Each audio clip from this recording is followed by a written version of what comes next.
Let's get ready to rumble! Welcome back, Spokane, to another episode of EvoReal Talks. I am your host, Matt Side. I'm joined, as always, by the highly intelligent and interesting Jessica Side. Ooh, I like that. And we do have a special guest We with do? us today.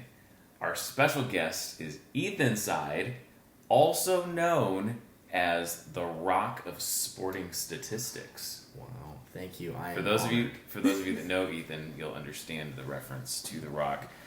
Ethan, thanks for joining us today. Today we're going to be focusing on the Spokane community and specifically on the Gonzaga Bulldogs, because later this afternoon Gonzaga is going to be playing UCLA in the Final Four with a huge favor to win not just that game but to get to the championship, even all the way, potentially baby. win that game.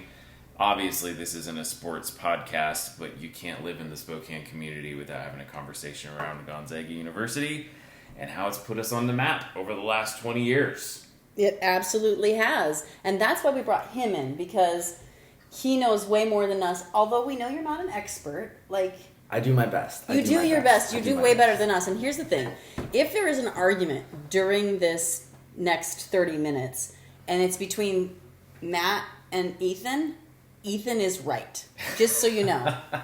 This is something we've learned over the last 10 years with our son and sports and information. So I'm on your side, E. Thank you. I appreciate it. Fantastic. So first of all, I thought it would be kind of interesting to figure out for each of us, where is our history of, the Zags have been around forever, right? But as far as being a part Gonzaga has. Yeah. Well, I get that. Okay, Gonzaga's been around forever. But the Zags have been around for a long time. When did they enter our consciousness as, something to follow, be excited about, whatever? So, obviously, Dad and I go first. You go first. Yeah. So, I think, actually, Matt and I were at the same, it was Christian Workers Conference in Spokane. I know, it was called Christian Workers Conference. And I remember working there. I think we were volunteering or something like that. And it was during this same time, and I'm telling you, no one was paying attention to anything that was going on except for the Zags. And I remember it had to be 99, right? Like it was the year that they went to Elite 8. I think it was 2 years in a row. I think they had been, and the Elite 8 was the next year. He's feeling like. Continue. I'm curious now. Elite 8, 1999, go. So it was either in 98 or 99, and I just remember... No, 98 they didn't make it to the NCAA tournament. Really? Yeah, let's go through the history, and that might help you remember. Actually, perfect. Go, continue. Yeah, let's see. 1995 was the first time that the Zags, Gonzaga University, appeared in the NCAA tournament. They did not get back again until 1999. Oh. So which was the first year that Mark Few took over as coach. They had a 28-game winning streak. They went on to the Elite 8 as a number 10 seed. Okay, you've made your point. You made your point. This is important. Let him talk. They narrowly lost to UConn, who went on that year to win the championship. Okay. So 95, 99, and then they've been back every year since. Right. Which is, we'll get to that in a second. So our personal history obviously started in 1999. I really didn't care about it before that. I am so sorry. I can't remember, honestly, if it was 95 or 99, but I think it probably was when they went to the Elite 8 because it was one of those moments. So this was at the Spokane Convention Center downtown, not the one that we have today because they ripped it down and built a new one, thank God.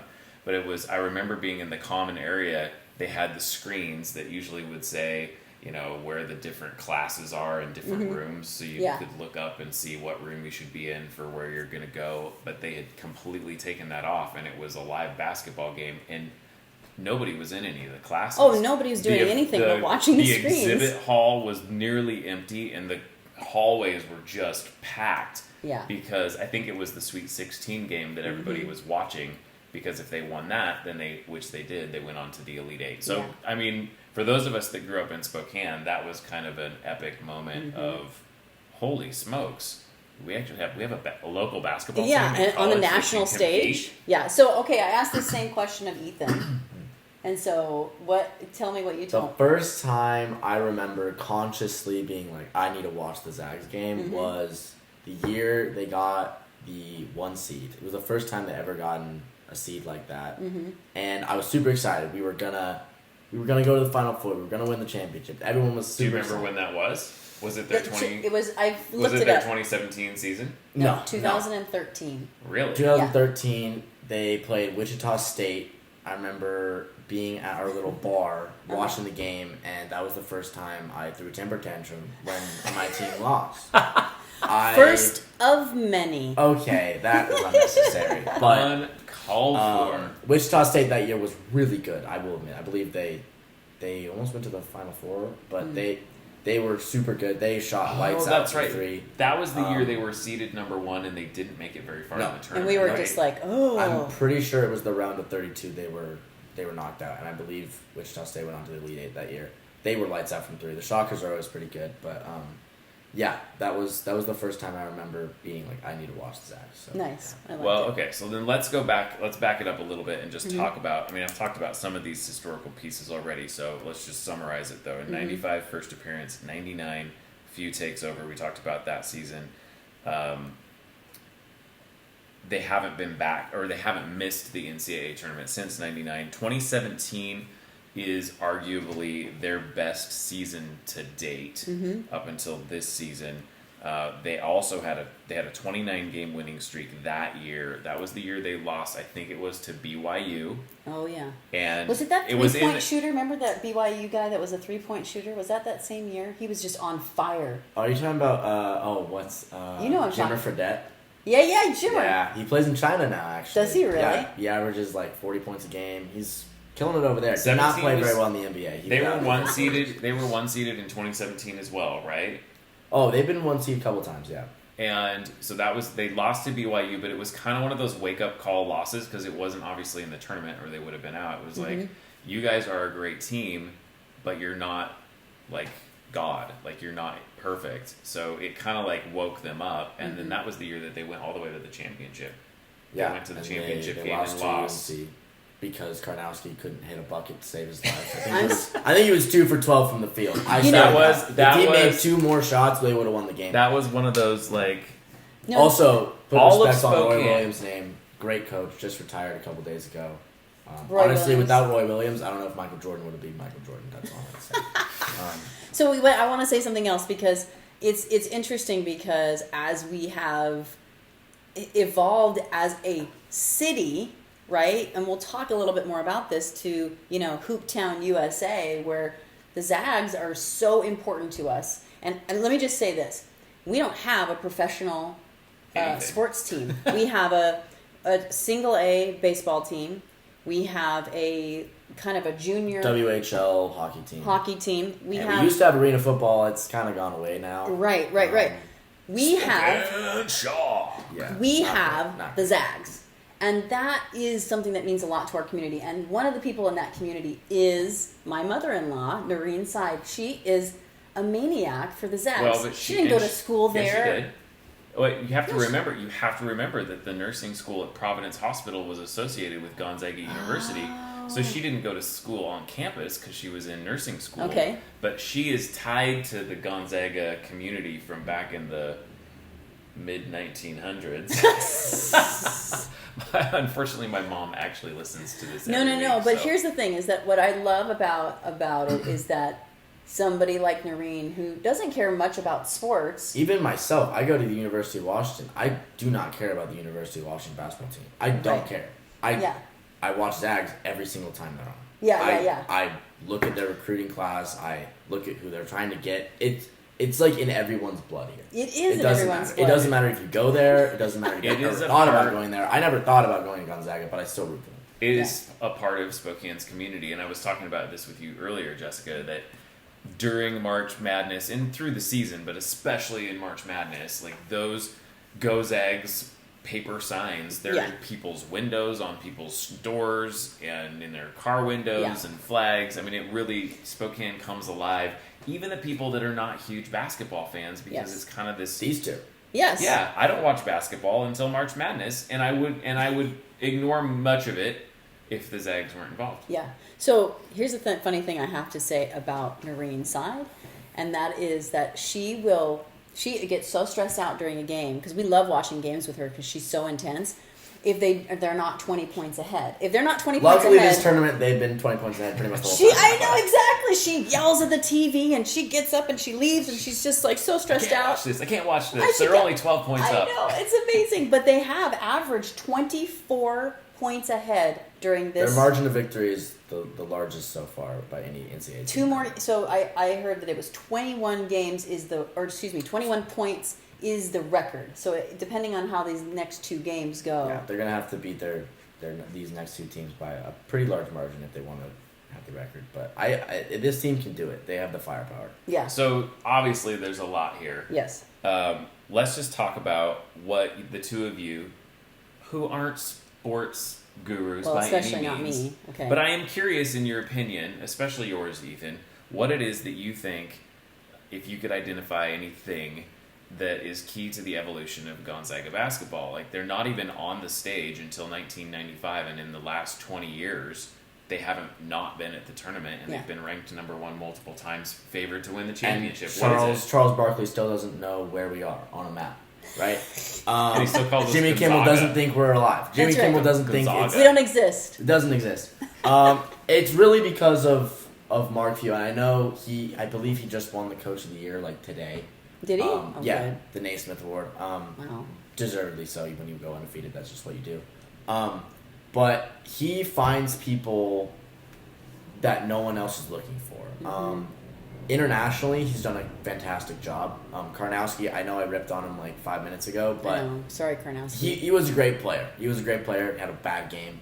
Domantas Sabonis was a top 15 pick, I believe, and now he's a perennial all-star in the NBA. He was unranked. Not a single... Wow. No one knew who he was. Rui Hachimura from Japan, also unranked. He's now a starter on the Washington Wizards. He finds people that no one else is even looking for. He gives them a scholarship, and then they turn out to be a star. Which is incredible, because now he's not competing against those schools that have been around 100 years in these tournaments. Yeah, he doesn't have to compete with the Blue Bloods, the Kentuckys, the Dukes, the UNCs for these top-tier talents. Yeah. He can just find them and then develop them.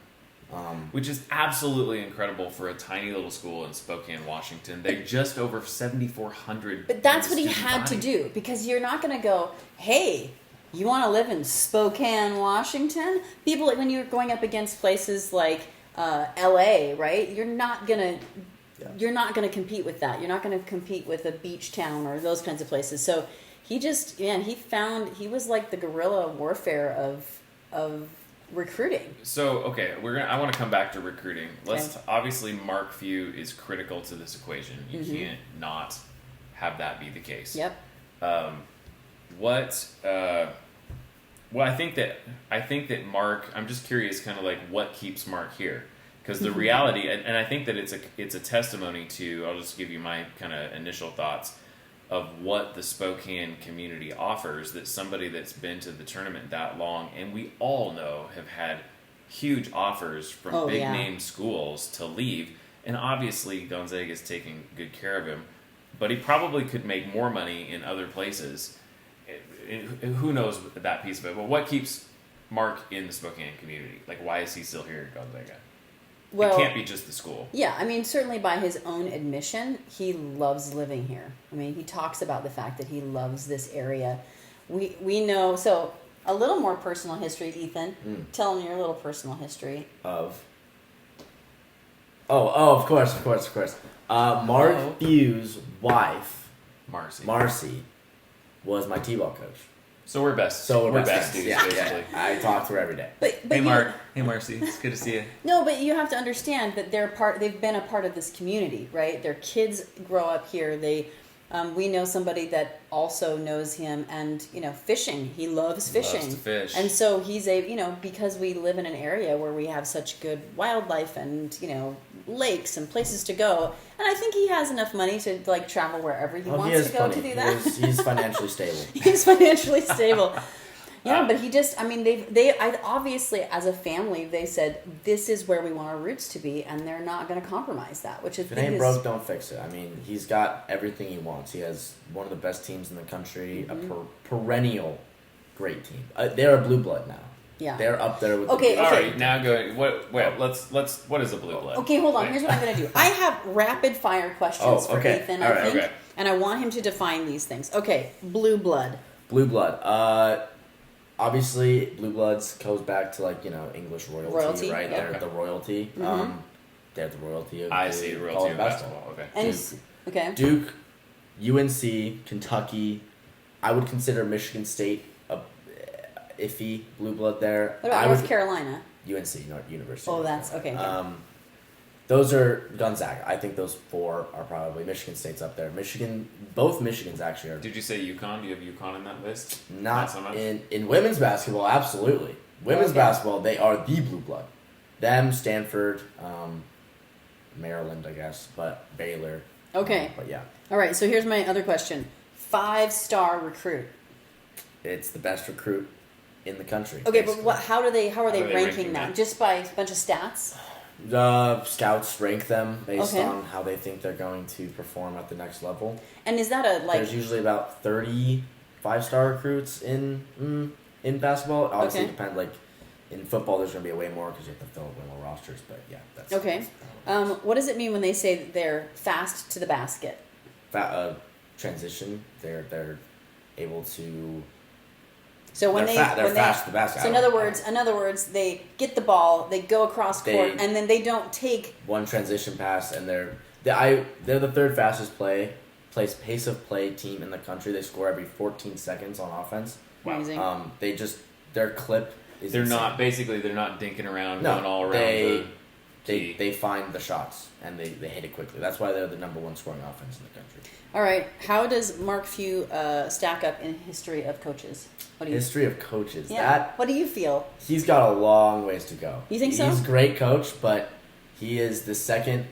He has the second most tournament wins without a national championship. Yeah, this is important. This year is If important. he does not win a national championship this year, it's like, all right, you're great, but you got to finish the Don't job. you feel like the boys on the team there's part of the burden that they say they got to get this guy a national? I bet there's that. I'm feeling. sure there's a little bit of that. Yeah. The culture within that team is pretty amazing. I can't imagine that that's not part of the conversation. Or at least In my the opinion, thought Mark Few's process. great, but he's not an all-time coach yet. He's still got a long ways to go. So here's something that I heard is that their offense is crazy balanced. So Yes. what do you mean? What does that mean? They just have so many superstars. They have 4 NBA players, 3 first-round picks easily. Jalen Suggs is going to be a top 3 pick. Okay. Kispert's probably a top 15 pick. Drew Timme his stock has gone up so much. He's been the best player in this tournament. He's definitely a first-round pick now. Joel Ayayi is late second-round pick, maybe undrafted, but they have 4 very talented players that each one of them can score 20 on one night. Right. So you can't just guard one of You them. can't just guard one of them because Right, the other right, one's right. going to be open. Okay. All right. Best in college history. This being their. So if they go undefeated And win the national championship. and win the national championship, are they going to be considered up there with the best team in college history? It's the first time since 1976, I think, Right. since it's happened. There's some people are saying. If it does happen, it would be the first since the Hoosiers, yeah. But the Hoosiers have done it more than one time, haven't they? No. It's only Oh, happened. you mean before then? Yeah. I don't know about that. Are we really The counting question is, things they in had the the 60s? Yeah, come on. Are we Did really they have the counting that? competition? Yeah. Let's not. Yeah, it doesn't count. That's a really tough question. In this day and age, it's a lot of college basketball is not as competitive as it used to be. A lot of people are going to the G League. A lot of people are going overseas. So they're playing not high caliber teams, in my opinion. Interesting. They're definitely, if they win, they're better than the Kentucky team. The Kentucky team that went undefeated and lost in the Final Four, I believe, in 2015. Okay. Like those UNLV teams that I think won I don't know, 40 something games in a row. It was some crazy number, but they're in this decade or actually like century, I guess they would be the best team. They'd be Okay. the best team. Sure. You mean in the 2000s? Yeah. when you So did They'd be here's- better than the Villanova team. They'd be better than the UNC team. So the question I also have that it kind of goes along with that is there going to be an asterisk in front of there because of the fact that some stuff got, people are wearing masks and games No. got canceled? No? No, I don't think so. Because Okay. the bubble's there's only been one game that got canceled. It was VC. It was a first round 10-7 seed. It wasn't a big deal. And I think they've played good teams. They played West Virginia. They were gonna play Baylor. They played Auburn, who was good at the time. Mm-hmm. I don't see any reason why there should be an asterisk. They've played USC, who had Evan Mobley. Like those are good teams. Right. So I think no. Okay. All right. Who is your favorite on the team? That's a great question. I know everyone loves Drew Timme. The stash is lovely. This little thing, I know. That's classic, and I hope he keeps it forever. Benson loves that so much. Who doesn't love it? It's just awesome. It's the biggest flex ever. Every time he does it, our youngest son, Benson, goes, Dad, he did it again! He did it again! For me personally, I love Jalen Suggs. He's not Okay. exactly the most flashy player, but Yeah. he can do everything. He almost had a triple-double last game. What is that? Like, What is I a know they triple-double? said that, but I don't remember. Good It's if question. you have double digits in 3 of the main 5 categories. So points, blocks, steals, assists, and rebounds. So if you have double digits in 3 of those, it's a triple-double. Okay. He had 18 points, 10 assists, and 8 rebounds or something like that. But he just can do everything. He's a great facilitator. Some of the passes he makes are just... It doesn't seem like he's a freshman. He looks like he has a lot of experience. I know a you have freshman. more. I know you have I know. more, but I He's my have age. to pause for a second. Yeah, he is your age, Yeah. right? He's a freshman Trust in me. college. Yeah. So in this, as a college program, Mark is the college coach. How frustrating is that to get these amazingly talented kids that play for you one season and then go off to the NBA? Luckily, Mark Few hasn't had to deal with that. He's only had, I think, one and done player, and that was Zach Collins a couple years Yeah, ago. I remember that. That is the curse of being a blue blood, because when you get those top 50 recruits, they don't really want to stay in college because they want to get paid. Yeah. Mm-hmm. So Jalen Suggs, Is there conversation right now about paying college players? that's I feel been going I've on seen for that. about 40 years. So I don't know. Who knows? We'll see. I mean, Okay, I still have more of my rapid All right, fire. Is that okay? rapid fire. Go Okay. rapid fire. Dynasty. How long before we can say that Mark Few and his Zags has become a dynasty? I think you've got to get to the Final Four a significant number of times.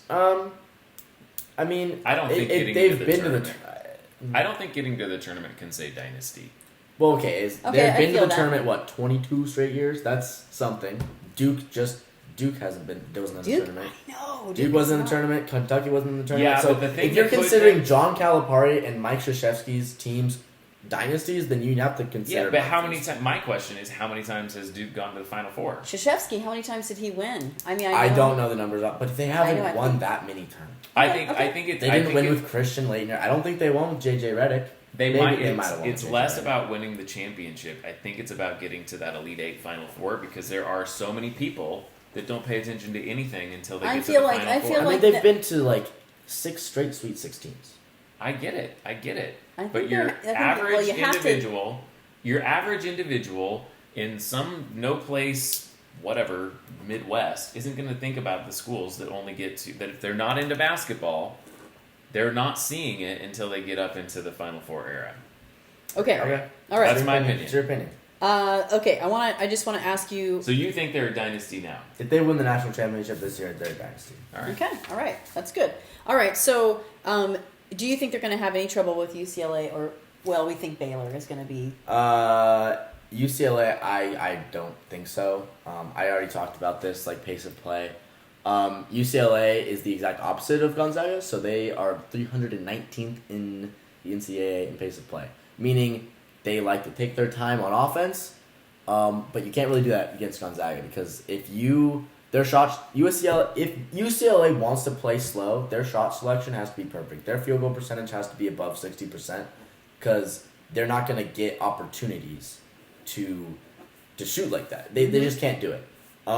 They have been playing great defense. They held Michigan, who's a great team, to 49.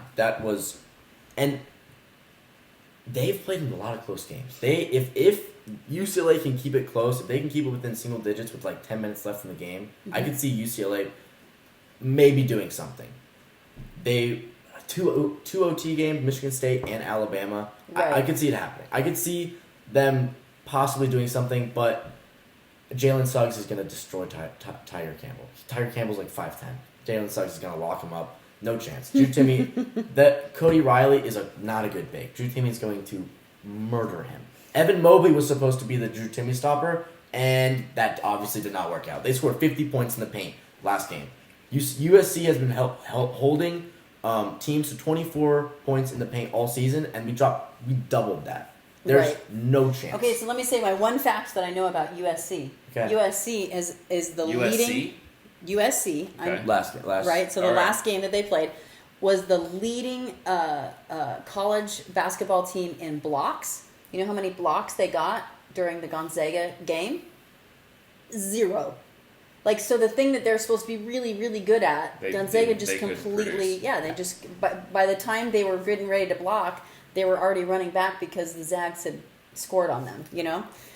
Okay, so predictions for the future. So let's talk about the pick that we just got, the 5-star. Oh, right, Hunter Salas. Yes. From Omaha, Nebraska. Is he a guard? Yeah, combo guard. I think he's 6'5", 6'6". He's 6'5", I do know that. Shorty. Yeah, honestly. I don't necessarily know that much about him. It's kind of hard to find stuff on, like, he's a great high school prospect. He's like, I think he's a top 20 recruit. But it's unless you're a top 5, like, you're not really, there's not like mixtapes out there for you. Like, I know Chet Holmgren, I believe, is the number 1 overall prospect in this year's ESPN 100, and we're still in the running for him. He's 7-footer, big dude. He hasn't selected us. Hasn't selected the team yet, but we're still in the running, and I think we're in the top 5 for him. Well, and my lord, if we can take an undefeated season all the way through a championship, I mean, those are the kind of things you kind of have to wonder if some of these guys are just waiting to see. I honestly don't think if I was Chet Holmgren, I wouldn't really care because I know in 1 year from now I'm going to be in the NBA. I just want to know, can they develop me? Sure. And I think we've proven. I don't understand why Jalen Suggs wanted to come here because our guards have not played well in the NBA. Like, I mean, John Stockton is whatever, but that was before Marquise time. Adam Morrison, the best of all time. Anyway, whatever. He's a whatever. I once literally ran into him at the grocery store. I was like, "Oh, excuse me. Tell me more. I know who you are. You're John Stockton." She didn't actually say that. She was like scurried away. She saw Brandon Clark though once. I did see Brandon Clark. But yeah, and I ran our into bigs. him too. I totally forgot about Brandon Clark too. He was like a grad transfer from San Diego State or San Jose State. Our big men have played really well in the NBA. So if I was Chet Holmgren, I would see that and be like, well, they can develop. Yeah, and I think that as I've been doing some of the research I've been doing, that's one of the things that Gonzaga and Markview have done really, really well is develop their bigs. Yeah. And most of their guards have been transfers that have come in and been able to produce on some level, but as far as like developing bigs, and part of that is they're going out and finding people that nobody know, and then all of a sudden they're like there.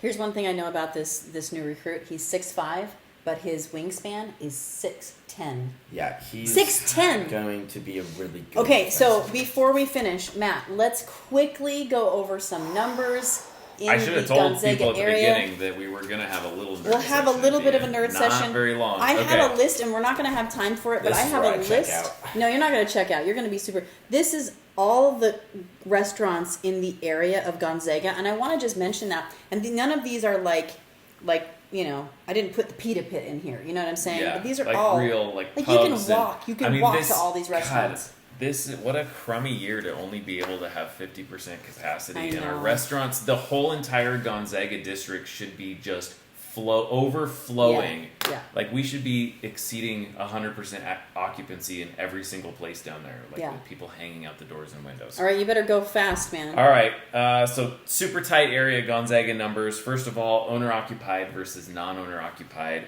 If you take into account all property types, 80% of the property down there is non-owner-occupied, so they're rental properties, which makes a ton of sense right around a university. Yeah. Only 4% of the properties in that area sell on a yearly basis. Nobody's selling stuff down there for... Good reason. Yeah.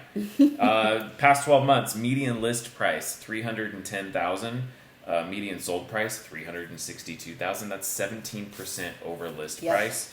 And then compare this to 5 years ago. Median sold price down there under $150,000. It is at 141% increase in real estate values in the last 5 years. That's a 28.2% year annual growth.